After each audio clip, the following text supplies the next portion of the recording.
What I'm about to say may ruin my credibility as a writer forever, but I'm going to say it anyways. I don't really read that much. As some of you may know, I'm a young adult fantasy and science fiction writer. Now, I know what you're probably saying. How can you be a good writer if you don't even read? Like, your books are probably so garbage. Why should we ever listen to your writing advice ever again? And to that, I would respond, you're probably right. How can I be a good writer if I don't read? How can I give good advice on writing if I don't know what's popular in literature right now? In an effort to change that narrative about myself, I decided that I need to get back into reading. Not just so that I can make these videos and become a better writer, but I used to love reading, and I kind of fell out of love with that particular hobby of mine. Growing up, I was a huge young adult fantasy reader. That was pretty much all I read as a kid. Books like the Harry Potter series, Percy Jackson, the Lorien Legacies, The Seventh Tower, His Dark Materials, The Hunger Games, The Maze Runner, Aragon. Just books like those, I used to read and read and read.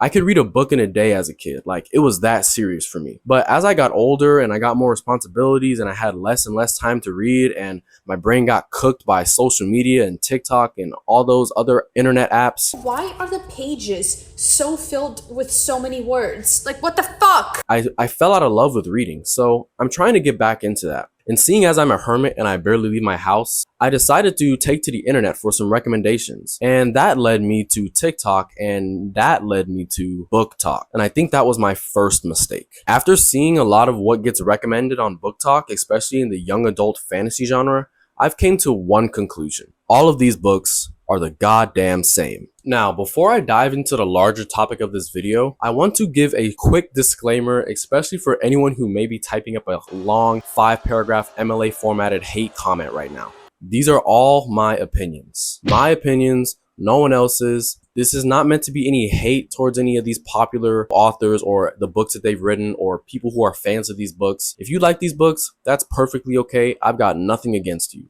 It's just my personal preference and what I want to see in the fantasy genre, especially what's being marketed to young adults right now. And obviously I know that there are young adult fantasy books that don't fit into the cookie cutter mold of whatever gets pushed out on BookTok.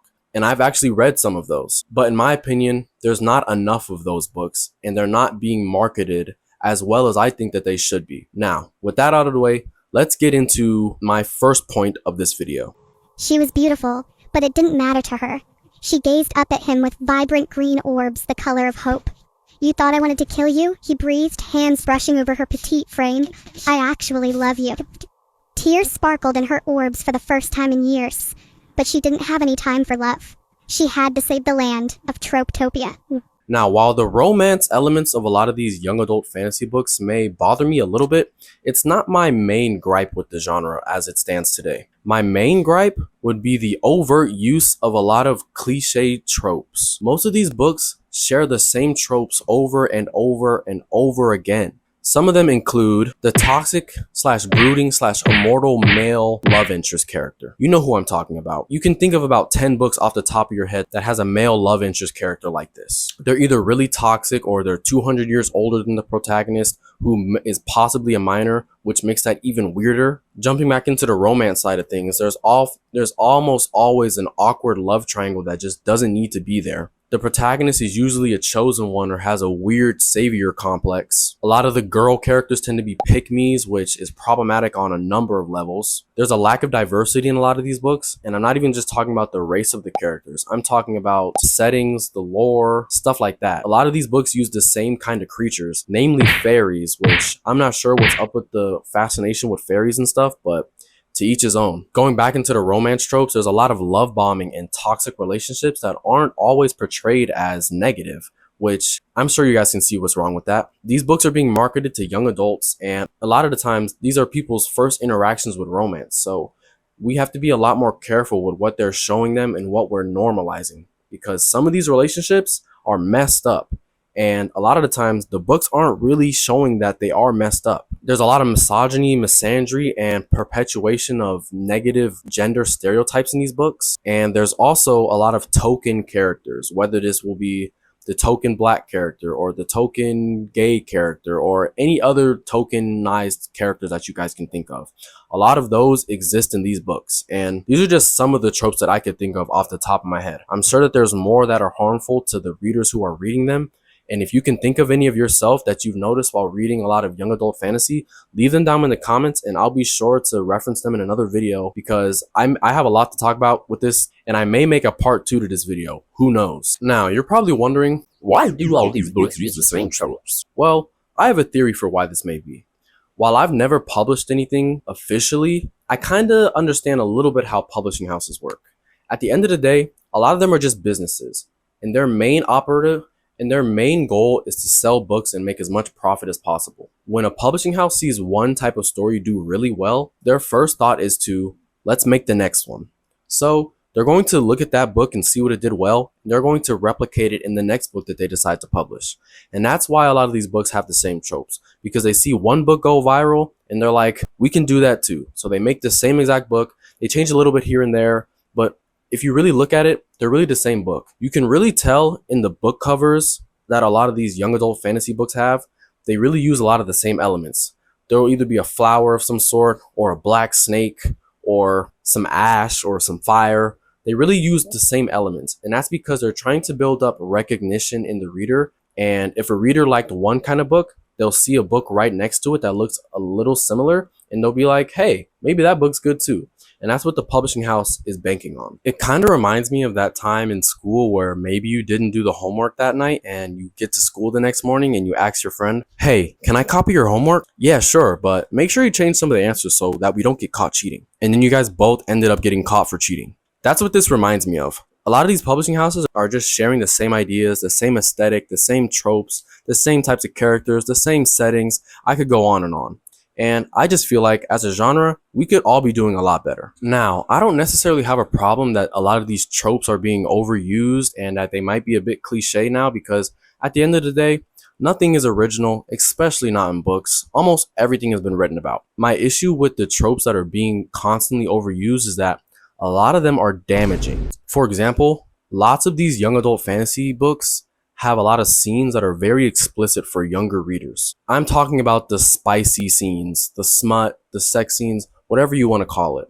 Now, teenagers know what sex is. Let's not pretend. A lot of teenagers know what sex is. I think I knew what sex was as a teenager. Maybe not to the extent I know now, but I definitely knew what it was as a teenager. So it's not like we have to hide these things from them.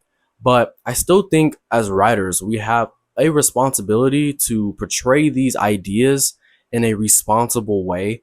And I feel like a lot of these young adult books are not doing that enough, or they're not doing it in the best way. For example, in a lot of these sex scenes, sex is kind of portrayed in a very unrealistic way, and the way people's bodies are talked about, I'm thinking about male characters right now, but I'm sure this is being done to female characters as well. But male characters and their anatomy will be exaggerated and will give people kind of a false idea of what sex is really like. And the way sex is written a lot of the time in these books, it's very dramatized, and that's not really how things are in the real world. Now, of course, these books are fantasy and they're meant to be a little unrealistic, but I feel like certain topics should be handled with care, and this is one of the topics that I feel like should be handled a lot more gracefully. Now, a lot of the time, this isn't really the writer's fault. The writer is writing the book, and sometimes they don't always take into account the audience in mind.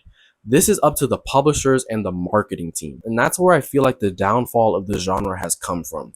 Not necessarily the writers, because these books are written just fine. Of course, they've got their flaws. Every book has their flaws, and I'm not going to get into that right now because that's not what I'm really talking about. What I'm talking about is the marketing. These books should not always be marketed to younger audiences, and that is ultimately the publisher's fault. Readers can really only read what's being put in front of them. You can go dumpster diving and look through Amazon for self-publishing books, or you can go to your indie bookstore and kind of find lesser known books, but at the end of the day, the general reading population is going to read what's being put in front of them, and that's the job of the publisher. And I feel like the publisher needs to take a little bit more responsibility and accountability when it comes to presenting certain books to certain audiences. Growing up as a kid, the most romance we got in a book was a simple kiss. Like, I'm thinking about Percy Jackson, where the climactic romantic event between Percy Jackson and Annabeth was the underwater kiss. Like, that was about as steamy as it got as a kid. Nowadays, we've got characters talking about all kinds of stuff. Like, I'm not even going to repeat it on here because I'm not sure I can. But yeah, it's getting crazy out here. I mean, look at this line.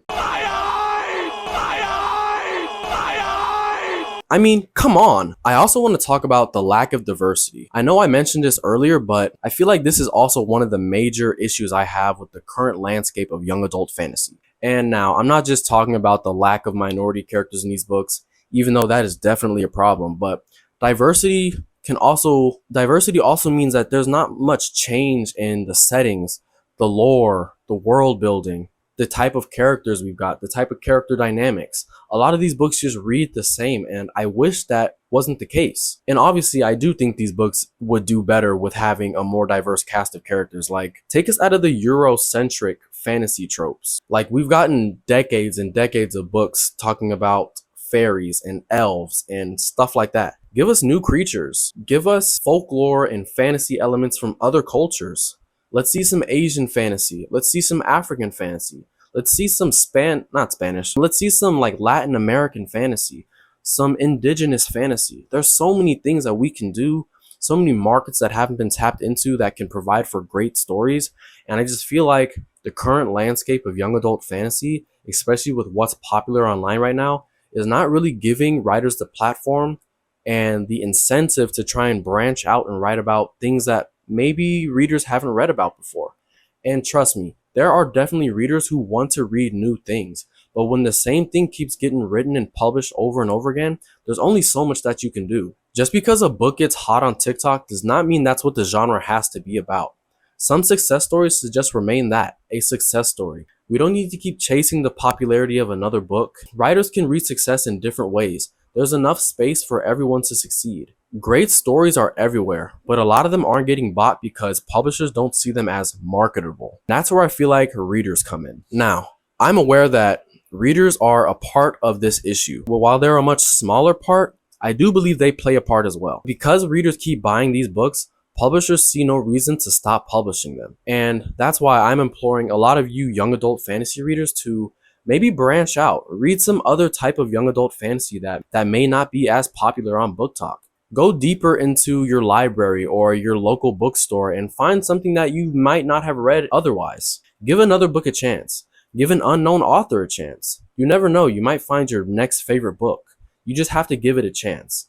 And to any publishers who may be watching this video, even though I'm very sure that they're not watching this video because why would they? Give other authors a chance. I know that there are some publishing houses that do prioritize diversity and giving marginalized groups a voice, and that's well and good, but I feel like we could be doing a little bit more. So I'm encouraging publishers to maybe shy away from publishing that next A Court of Thorns and Roses and maybe look into a different kind of story that needs to be told. Now, let me end this by saying TikTok has done some great things for some authors, and I'm not going to take that away from them. It's hard enough for writers to market their books, so if you find some success posting your stuff on TikTok and it happens to go viral, good on you. But I just want us all to take a deep look within ourselves and at the young adult fantasy genre as a whole and just try and see if we can make things better. I feel like better is maybe the wrong word to be using, but I just want to see some change, some new blood into the genre,